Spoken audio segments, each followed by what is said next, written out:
اعوذ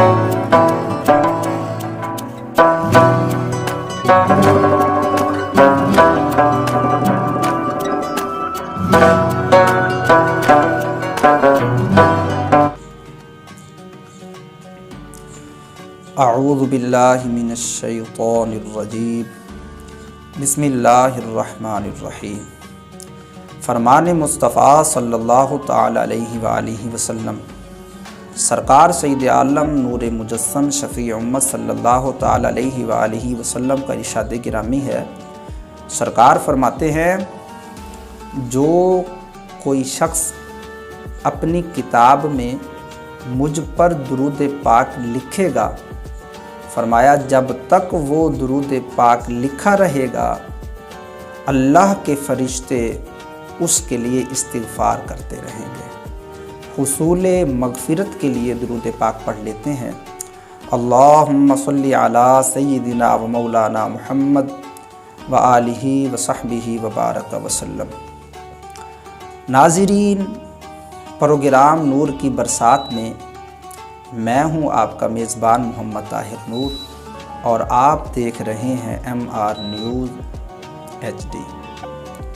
ناظرین، آج ہم جو گفتگو کر رہے ہیں اس میں ہمارا موضوع یہ ہوگا کہ کوئی شخص کسی کو روزہ افطار کرواتا ہے تو افطار کروانے والے کو اللہ عز و جل اور اس کے محبوب صلی اللہ تعالی علیہ وآلہ وسلم نے کون سی فضیلت عطا فرمائی ہے اور کن انعامات سے نوازا ہے۔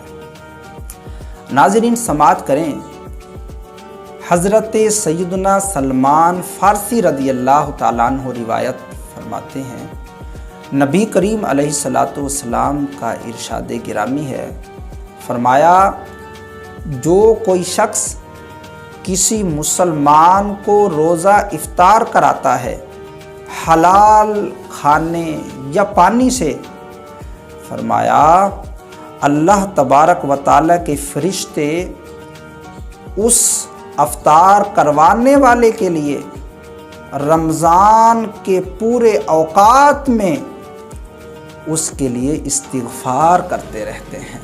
اور فرمایا فرشتوں کے سردار حضرت جبریل علیہ السلام اس شخص کے لیے شب قدر میں استغفار کرتے ہیں۔ ناظرین قربان جائیے، اللہ عز و جل کی رحمت و عنایت پر کسی نے مسلمان کو روزہ افطار کرایا حلال کھانے سے، چاہے وہ ایک آدھ کھجور تھی یا ایک گھونٹ پانی تھا، اللہ تبارک و تعالیٰ کے فرشتے اس پر کس قدر رحمتیں اور اس کے لیے دعائے مغفرت کر رہے ہیں۔ اور حضرت جبرائیل جو کہ فرشتوں کے سردار ہیں وہ بھی اس دعائے مغفرت میں شامل ہیں۔ ایک اور روایت میں آیا ہے کہ جو کوئی حلال کمائی سے کسی روزہ دار کو افطار کرواتا ہے تو فرمایا رمضان کی تمام راتوں میں اللہ کے فرشتے اس پر درود بھیجتے ہیں، اور شب قدر میں حضرت جبریل علیہ السلام اس کے ساتھ مصافحہ فرمائیں گے، اور جس کے ساتھ حضرت جبریل علیہ السلام مصافحہ کریں، فرمایا اس کا دل نرم ہو جاتا ہے اور اس کی آنکھیں اشک بار ہو جاتی ہیں۔ اور یہ مصافحہ شب قدر میں حضرت جبریل علیہ السلام روزہ افطار کروانے والے کے ساتھ کرتے ہیں۔ سامعین، ناظرین، آج گفتگو کا سلسلہ یہاں ختم کرتے ہیں۔ نئے پروگرام میں نئے موضوع کے ساتھ نور کی برسات میں شامل ہوں گے۔